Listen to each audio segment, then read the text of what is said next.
ધરતીમાં હાડકા પીડા હતા. તેથી મૂળતા જગાડ્યા એ જ દિવસે. ખાવું સારું છે, ચોરીને ખાવું તો બહુ ગુનો છે ને દીકરા. જી બાબુ. એકવાર ગુમાયું પછી વાહે નહીં જોવાનું કે આ તો મારા મહાત્માઓને ઊંધી ચડી ગઈ હજી નીકળ્યા નથી. આપણે તો કેટલું છે જો. હા, આપણે ઘણું દીધું માએ જો મારી માથે. હા બાબુ. હાથ છે ભગવાનનો, મારી માનો હિંગરાજનો. તો જય ગિરનારી, જય ભોળિયાનાથ, હર હર મહાદેવ. ફરી એકવાર સ્વાગત છે મિત્રો આપની યુટ્યુબ ચેનલ અખંડ મોજ ઉપર અને ફેસબુક પેજ ગિર મોજ ઉપર. તો ફરીવાર આપણે એક સિદ્ધ સંત, સિદ્ધ મહાપુરુષ ના દર્શન કરવા આવ્યા છીએ. જે જુડવડલી ગામ ની બહાર નીકળતા આશ્રમ છે બાપ, અને હિંગળાજ માતાનું મંદિર છે. બહુ સુંદર મજાનું, નાની એવી મઢી છે, આપ જોઈ શકો છો બધા. જેને કહી શકાય કે થોડામાં સંતોષ એવા સંત મહંત. ચાલો મિત્રો બાપુની વાણી જાણી અને બાપુ સાથે થોડો જજો સત્સંગ કરી, બાપુને આનંદ આવે એવું. તો બાપુ જય માતાજી, જય હિંગળાજમાં. જય ગિરનારી. બાપુ તમને આનંદ આવે એવો સત્સંગ કરો. હા હા, કર કોણ માર દીકરો. હરિને બોલાવ, ઠાકોરને બોલાવ. જી બાબુ. માર દીકરો એમાં કોઈ ના નથી. ભગવાનને બોલાવવાથી કોઈ ગુનો નથી. જી બાબુ. ભગવાનનું ભજન કરવાથી કોઈ ગુનો નથી. જી જી. ધર્મના કામ દેખાડવા. જી. જી જી બાબુ. ધર્મને રસ્તે ચલાવીએ કોઈને જી બાબુ. તો ઈ કરે યાદ કે આને ચડાવ્યો રસ્તે. જી બાબુ. ભાઈ ભાઈ ગરીબ ભાઈ ન હોય તો એને દે હાલે, બનાવી લેજે તું, કાલ દેજે. જી બાબુ. હાચો બનજે. જી બાબુ. ગુનેગાર નહીં બનતા. માંગીને ખાવું સારું છે, ચોરીને ખાવું તો બહુ ગુનો છે ને દીકરા. જી બાબુ. નારાયણ. જી જી. હર હર ગિરનારી મહાદેવ. અને બાપુ આ સંજીવનમાં બધા એમ કહે કે લોકોને એમ લાગે છે કે આ દુઃખ પોવું પડે છે સંત બનવામાં કે સાધુ બનવામાં. સંત બનવામાં બધું પડે છે, મા બાપ ખોવા પડે, દેશ ખોવું પડે છે. જી બાબુ. અને થોડી ભૂમિ પર પાછું જવાનું મન કરવું નહીં. જી બાબુ. એકવાર ગુમાયું પછી વાહે નહીં જોવાનું કે આ તો. જી બાબુ. ભૂલી જવાનું. જી જી. એને ખુદ ને માને પછી એને મેળવી દેવું પડે છે. જી બાબુ. શું કામ? મેળવી દે છે એનું આખું દેશ અને કુટુંબ. જી બાબુ. મેળી દીધું હોય ને એ મેળવી દઈશ. કોણ? માં. હા બેટા, માં શક્તિ એવી છે. જી જી. મારા દીકરા. જી બાબુ. એ આહુડા લૂછી આપડા. આપણે હું કામ સંત બન્યા? કોક ના આહુડા લૂછું છું, ખુદ રોઉં છું. તારે લૂછી નાખ. મન્યા રોડ તો નહીં, શું કામ રોઈ છે? શું તકલીફ છે? બતાવ રસ્તો મને.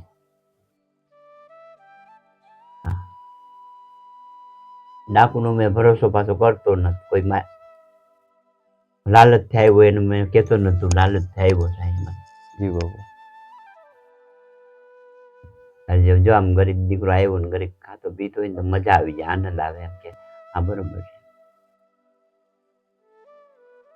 ફોટો ચડાવીને કે ફોજી છું તો એ તારા ઘરનું. જી બાબુ. હા બેટા. જી જી બાબુ. અને બાબુ આ તો સાધુ શાહી કહેવાય ને બાબુ. આને આમ તો કોઈ પણ સરકાર નથી, સરકારોની પણ સરકાર છે. રસ્તો ધર્મનો છે ને. જી બાબુ. હે બેટા. બાપુ સંતોષ એ તો ટકી રહ્યું છે ને, બધું એ જ ટકી રહ્યું છે. ક્યાંક સંતો તો ઊંધી ચડી ગઈ બેટા. જી જી બાબુ. મારા મહાત્માઓને ઊંધી ચડી ગઈ હજી નીકળ્યા નથી. કે બાપુ આ કામ હતું ને ત્યાં આવ્યા એટલે ઊંધી ચડી જાય. જવાબ આવી ગયો.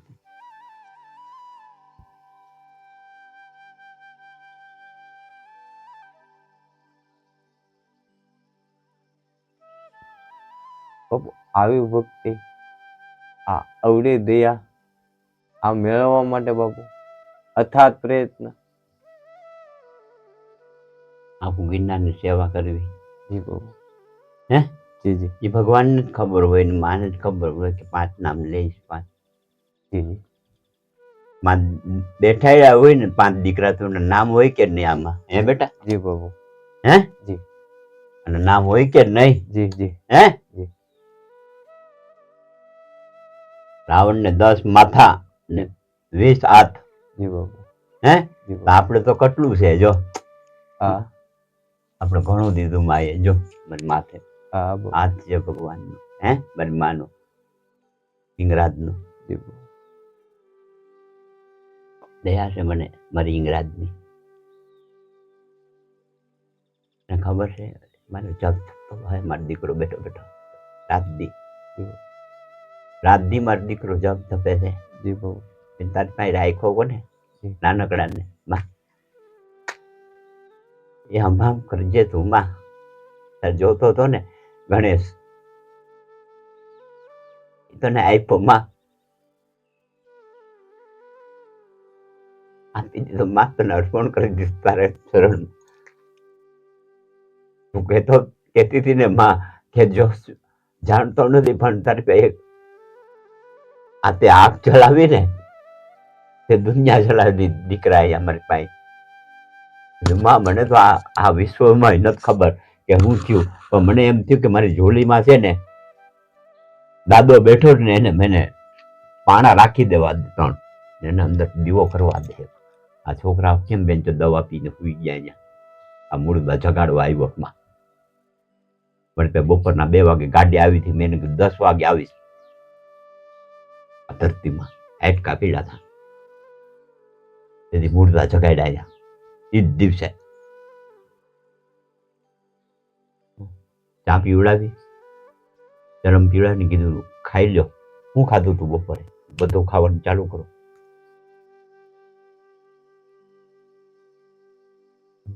બાપુ આ ખાઈ ગયા હતા અમે. ખાવ અટાણે શું થાય મને ખબર પડે. કઈ થયું નહીં. મેં કીધું આ છાસ ક્યાંથી આવી હતી? સામેથી એક ઠેકાણેથી. છાસમાં જ ઝેર હતું, છાસમાં જ ઝેર હતું. દીકરા એ છાસ ખવાય નહીં. પછી એને ખબર પડી બરોબર છે બાપા, આ બધું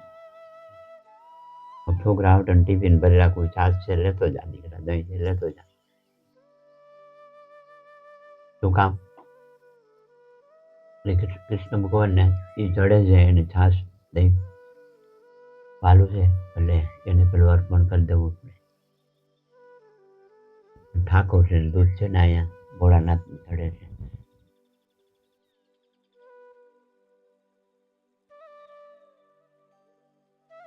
ને કાવનમાં બેન જો રહી કોણ? એક સાધુ વયા ગયા 3 દિવસ થઈને. મહાવીર બાપુ વર્તે મને એમ કે હા મહાવીર બાપુ ટીકે ઘણા આવી જા ઉના આજુબાજુમાં પૂરણપુરી બાપુ બધા આવી જા જોઈ જા. કોણ જોઈ? ઓમ મળી ઓમ ઓમ ઓમ ઓમ ઓમ દયા છે માં બેઠો જો. આનાથી વિશેષ કેવી દયા માં?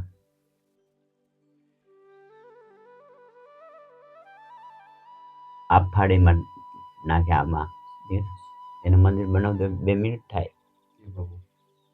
ચોગડી ભરી ગયો.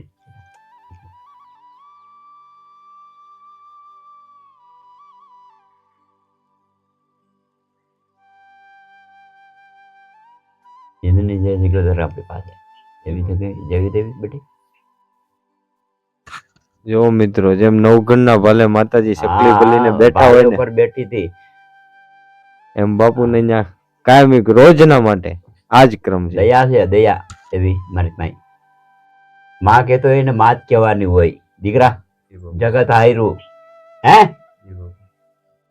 જેને માં કહેવાતું એને માં જ કહેવાય બેટા. હે હમા આપણે તને આજ રૂપમાં કીધી માં એટલે બીજા રૂપ નહીં બદલાવતી માં કે તને કીધું માં એટલે આજ રૂપમાં રહે છે. આપણે કોઈ જરૂર નથી બીજા રૂપ બદલાવાની. એટલે એમ કે બેટા કેમ? મેં તારા અનેક રૂપ છે જય ભોળિયાનાથ, હર હર મહાદેવ. તો આપણે અત્યારે છીએ જુડવડલી ગામની બહાર. બાપુનું બહુ સુંદર મજાનું નાનું અમથું આશ્રમ છે. હિંગળાજ માતાજીની બહુ સુંદર મજાની નાની એવી પ્રતિમા છે અને એક બાર ગુફા પણ છે નદીની પાસે. બહુ પ્રાચીન ગુફા છે અને બાપુ પોતાનું ભજન કરે છે, આનંદ કરે છે. તો જય ગિરનારી, જય ભોળિયાનાથ, હર હર મહાદેવ. ઓમ મહાદેવ.